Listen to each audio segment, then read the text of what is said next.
오늘 주시는 말씀의 제목을 함께 읽어보시겠습니다. 완주하는 신앙. 이 신앙생활은요, 장거리 경주와 같은 것 같습니다. 그래서 성경에도 이 달린다는 표현이 아주 자주 등장하는 것을 볼 수가 있습니다. 예를 들면 디모데후서 4장 7절에 보면 사도 바울이 죽음을 앞두고 자신의 인생을 회고하면서 나는 선한 싸움을 싸우고 나의 달려갈 길을 마치고 믿음을 지켰으니, 그런 고백을 합니다. 잠언서 18장 10절에 보시면 여호와의 이름은 견고한 망대라 의인은 그리로 달려가서 안전함을 얻는다 말씀하고 있습니다. 여호와의 이름 앞에 달려간다는 거예요. 그런가 하면 빌립보서 3장 12절에 내가 이미 얻었다 함도 아니요 온전히 이루었다 함도 아니라 오직 내가 그리스도 예수께 잡힌 바 된 그것을 잡으려고 뭘까요? 달려가노라 그랬어요. 달려가노라. 빌립보서 3장 14절에도 표대를 향하여 그리스도 예수 안에서 하나님이 위하신 부름의 상을 위하여 달려가노라 그랬어요. 달려가노라.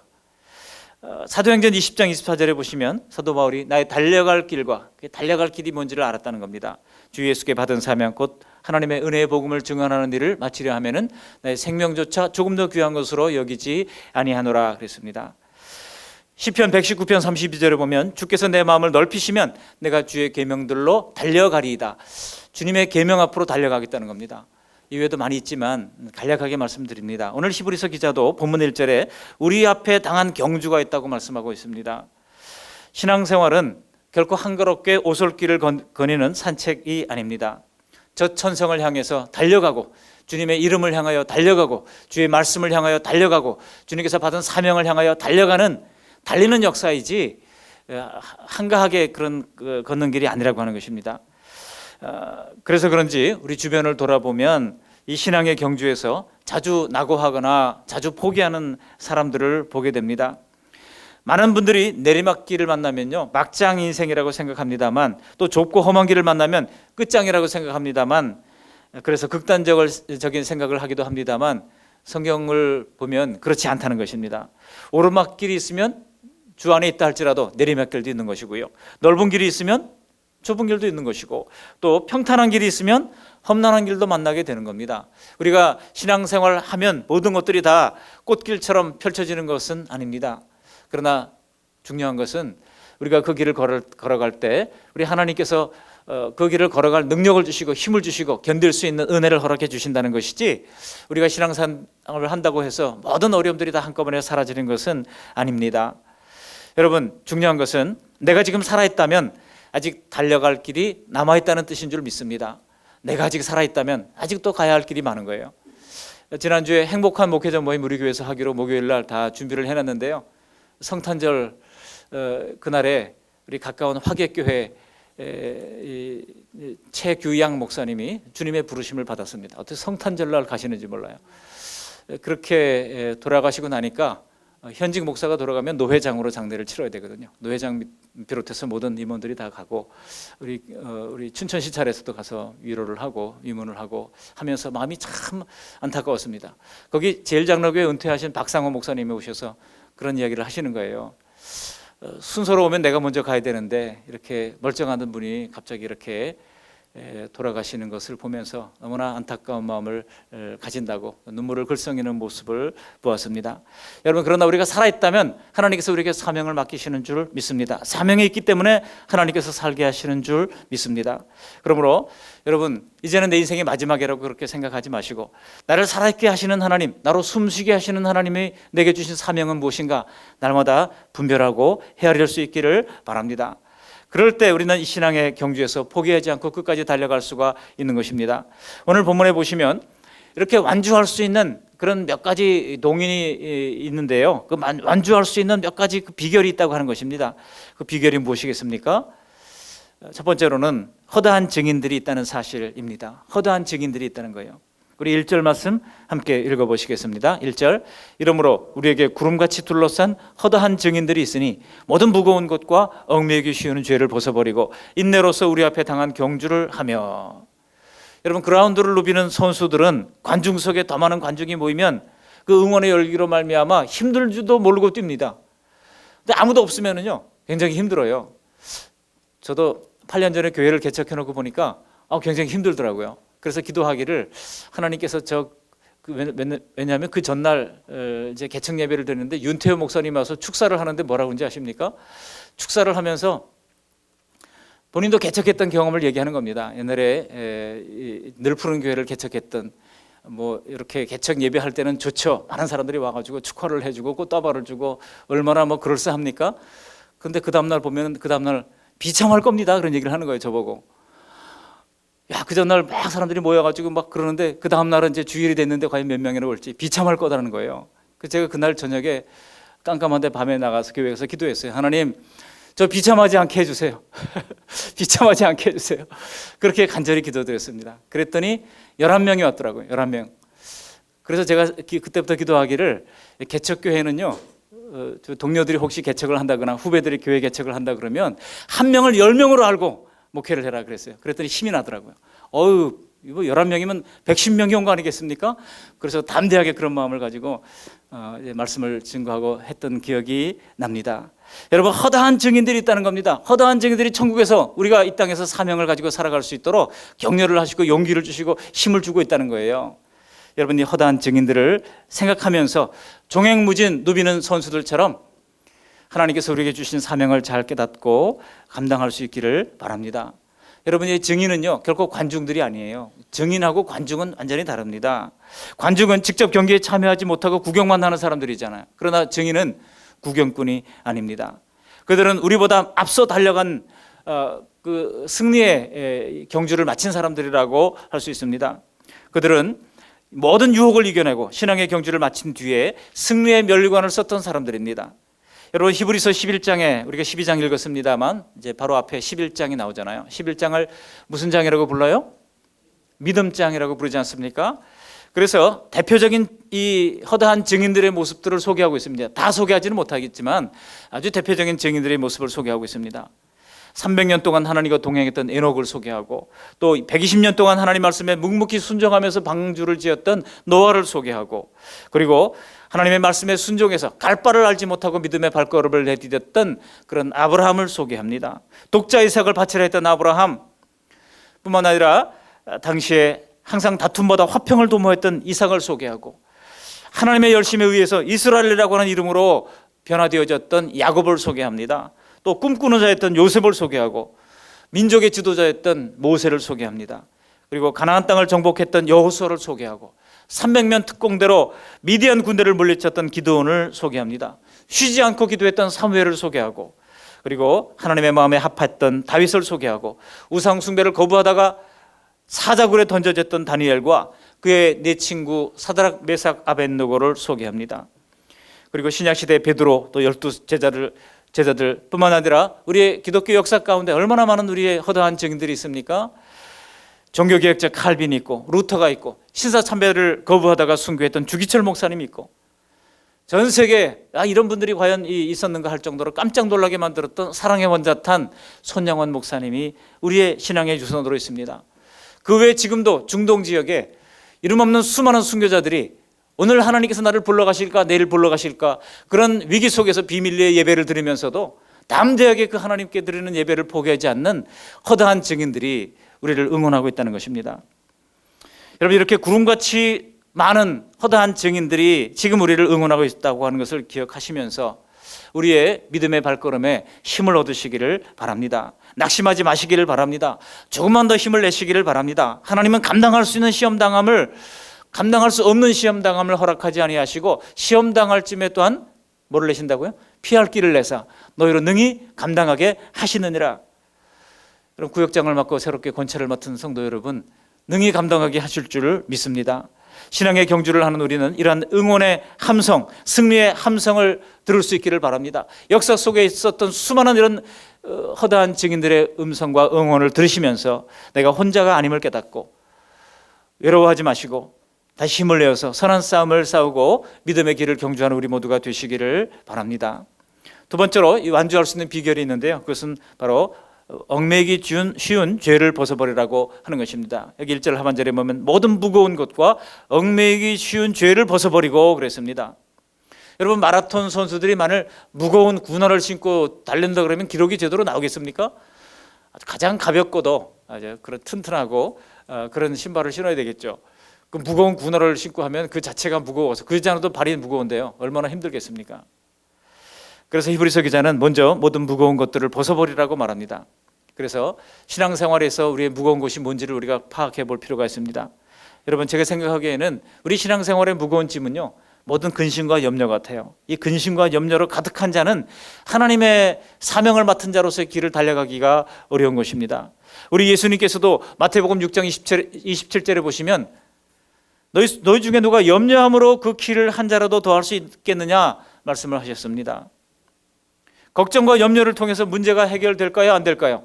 안 됩니다. 그러면 아예 염려하지 말라는 거예요. 주님께 맡기고 하나님께서 어떤 길을 열어주시겠지 기도하시면서 염려와 걱정으로 내 영혼이 여러분 짐이 되고 내 영혼에 독이 되는 그런 현상은 막아야 할 것입니다. 왜 고린도후서 7장 10절에 보시면 세상 근심은 사망을 이루는 것이라고 그랬어요. 여러분, 인생의 염려와 짐을 주님께 맡길 수 있기를 바랍니다. 베드로 사도도 그런 고백을 했잖아요.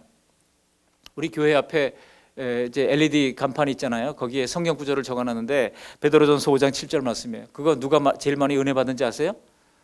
앞에 있는 짜장면집 사장님이 매일 보면서 너의 염려를 다 주께 맡겨라. 그가 너희를 돌보심이라. 손님이 없을 때도 앞을 내다보면요, 너의 염려를 다 주께 맡겨라. 그가 너희를 돌보심이라. 그런다는 거예요.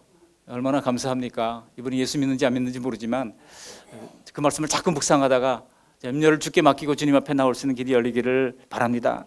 여러분, 신앙의 경주자는요, 얽매이기 쉬운 죄를 벗어버려야 합니다. 모든 염려를 주께 맡겨야 합니다. 우리 영혼과 마음을 이런 근심과 염려가 지배하지 않도록 우리 자신을 잘 다스리는 것입니다. 여러분, 죄는요 중독성이 있습니다. 그래서 한번 발을 디뎌놓으면요 계속해서 거기를 이제 가고 싶은 마음이 들고 하고 싶은 마음이 들고 그래서 점점 죄에 빠지게 만드는 것입니다. 여러분, 그러나 부둣가에 매어 있는 배가 아무리 노를 저어서도 여러분 앞으로 나갈 수가 있습니까? 없습니까? 없잖아요. 그 먼저 이제 밧줄을 풀어야 되지 않습니까? 그런 것처럼 우리도 죄에 얽매여 있으면은 하나님께 나아가고 싶어도 믿음의 경주를 하기가 어려운 거예요. 그래서 이 죄의 모든 이 얽매이는 것들을 푸는 역사가 일어나야 하는 것입니다. 이 죄의 사슬을 끊어버려야 하나님과 깊은 교제도 나누게 되고 또 응답의 기쁨과 우리가 은혜를 누리게 되는 것입니다. 그래서 이 죄를 마치 더러운 옷을 벗는 것처럼 벗어버리라고 얘기하고 있는 겁니다. 미련 없이 벗어버리십시오. 모든 얽매이기 쉬운 죄들을 벗어버릴 수 있기를 바랍니다. 사실 우리의 11장에 나오는 믿음의 선배들이 다 완전한 사람들은 아니었습니다. 여러분, 아브라함이 완전한 사람이었습니까? 아니잖아요. 그의 아내한테 2번이나 거짓말을 했잖아요. 야고보는 어떻습니까? 다윗은 또 어떻습니까? 믿음의 선배들도 보면은 우리들처럼 죄를 짓고 넘어졌던 사람들이었습니다. 중요한 것은 그들은 계속해서 죄 가운데 있지는 않았다는 것입니다. 지은 죄를 철저하게 하나님 앞에 회개하고 끊어버렸다는 것입니다. 우리도 역시 그 죄가 우리를 얽매이고자 할 때에 그 얽매이기 쉬운 죄를 주님 앞에 즉각 깨닫고 회개하는 대로 끊어버리는 연습을 할 수 있기를 바랍니다. 지금 내 신앙의 경주에서 앞으로 나가지 못하게 하는 것은 무엇입니까? 예전처럼 은혜의 보좌 앞에 나가지 못하게 하는 것이 무엇입니까? 무엇이 우리의 기도 발걸음을 방해하고 있습니까? 오락 프로그램입니까? 아니면 여행입니까? 아니면 취미 생활입니까? 아니면 생활의 짐 때문에 그렇습니까? 오락도 필요하고 물론 우리가 신앙생활에서 이제 즐겁게 살아가는 것도 중요합니다만 그러나 이 모든 것들이 우리의 영적 생활을 방해할 만큼 되어서는 안 됩니다. 매이는 것입니다. 신앙의 경주자인 우리는 이 무거운 짐, 무거운 것과 얽매이기 쉬운 죄를 벗어버려야 우리가 끝까지 완주할 수가 있게 되는 것입니다. 세 번째로 신앙의 경주에서 포기하지 않고 완주할 수 있는 비결은 무엇일까요?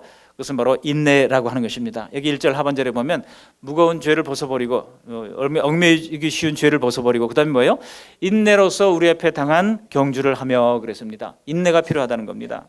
여러분, 신앙의 경주자에게는요 인내가 필요합니다. 제가 언젠가 말씀드렸을지 모르지만 제가 초등학교 때 800m 선수였거든요. 800m를 달리려면 운동장 그 옛날에 초등학교 시골 학교가 이게 몇 바퀴 한 바퀴 돌아도 그게 뭐 200m밖에 안 돼요. 800m면 4바퀴를 돌아야 되거든요. 근데 뭐 저는 그냥 잘 돌고 있었어요. 이제 치고 나갈 일 뿐이에요. 근데 제 얼굴이 창박했는지 저를 가르쳤던 코치 선생님이 뭐라고 했냐면은 이제 3바퀴를 돌았어요. 마지막 한 바퀴만 남았습니다.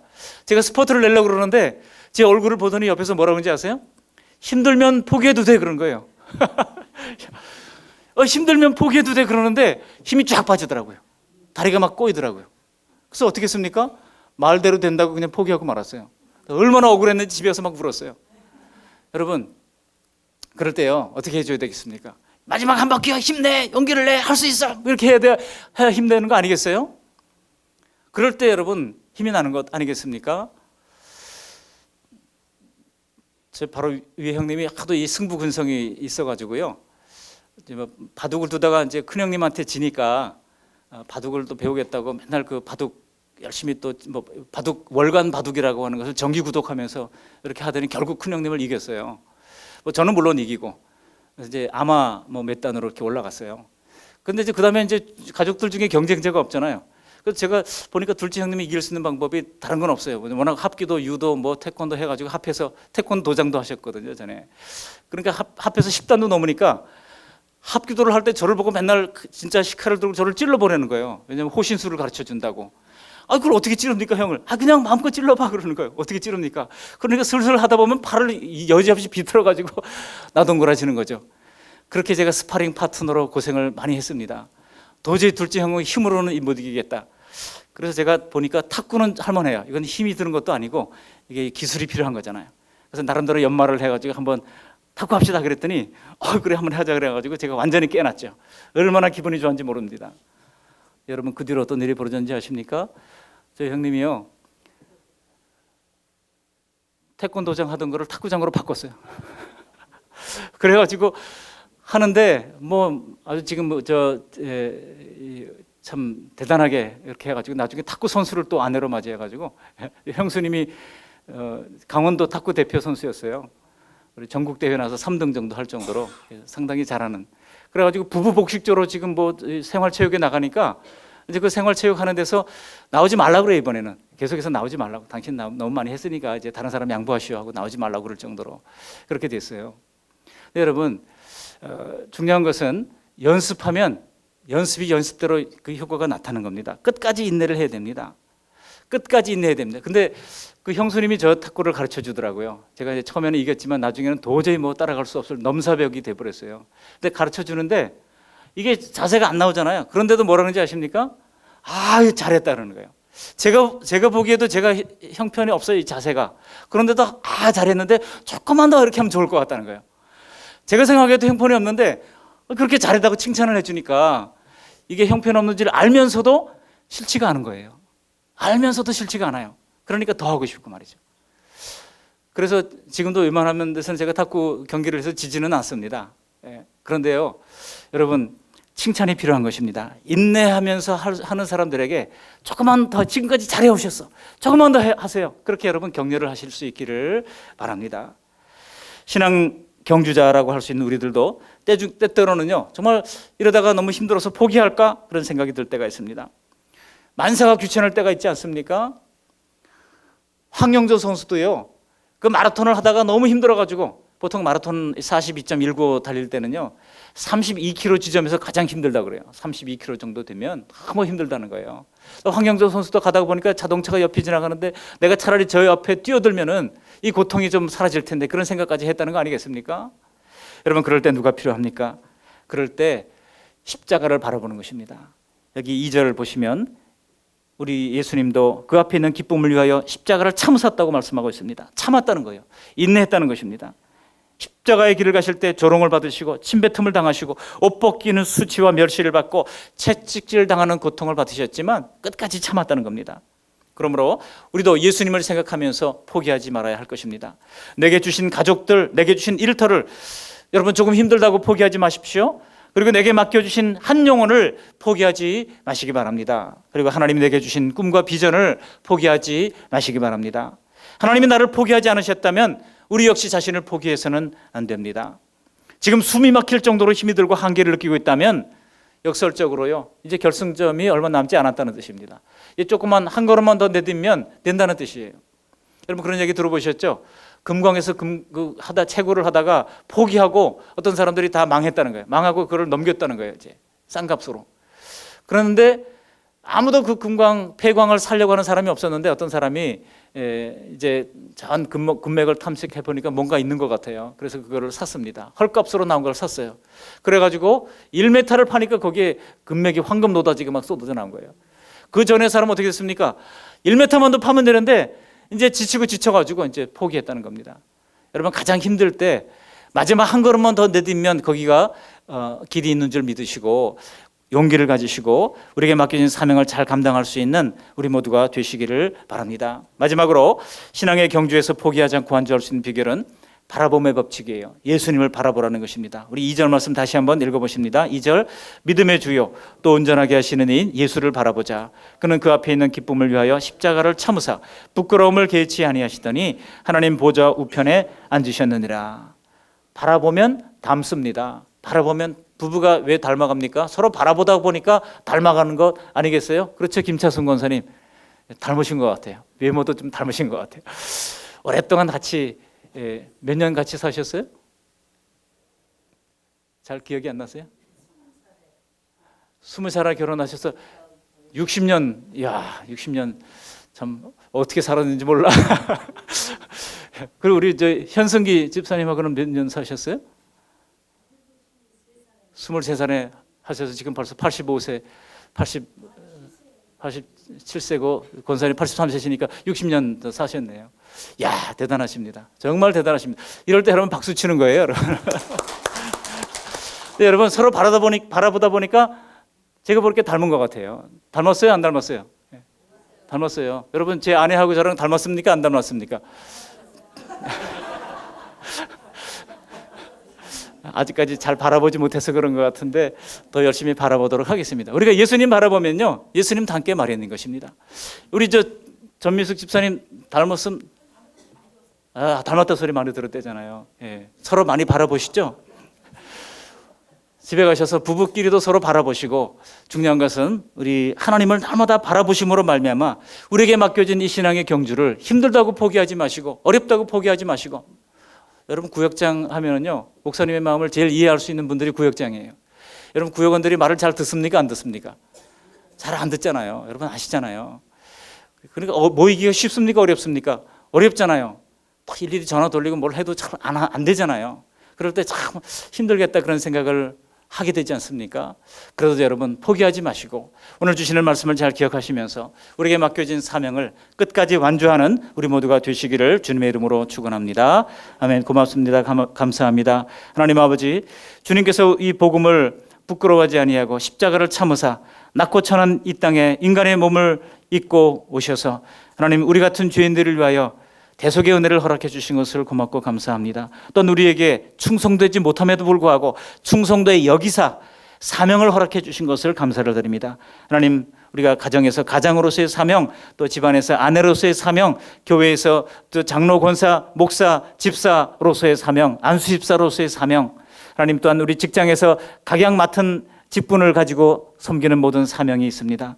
그 모든 사명을 끝까지 완주할 수 있도록 주님 도와주시고 호흡이 다하는 순간까지 주님께서 맡겨주신 사명을 발견하고 그 사명을 다하는 가운데 보람 있는 생애를 살아갈 수 있도록 은혜를 베풀어 주시옵소서. 오늘 주신 말씀과 같이 허다한 증인이 우리를 응원하고 있고 또한 이제 얽매기 쉬운 죄는 끊어버리는 가운데 인내하며 끝까지 달릴 수 있도록 도와주시며 힘든 순간이 있음에도 끝이 있음을 믿고 어렵고 포기하고 싶은 순간에도 날 위해 저주와 조롱과 수치를 당하신 예수님을 바라봄으로 말미암아 한 해를 보내고 또 한 해를 맞이하는 이 계절, 마침내 신앙의 경주를 끝까지 달려가는 영적 경주자들이 다 될 수 있도록 은혜 베풀어 주시옵소서. 예수님 거룩하신 이름으로 감사하며 기도합니다. 아멘.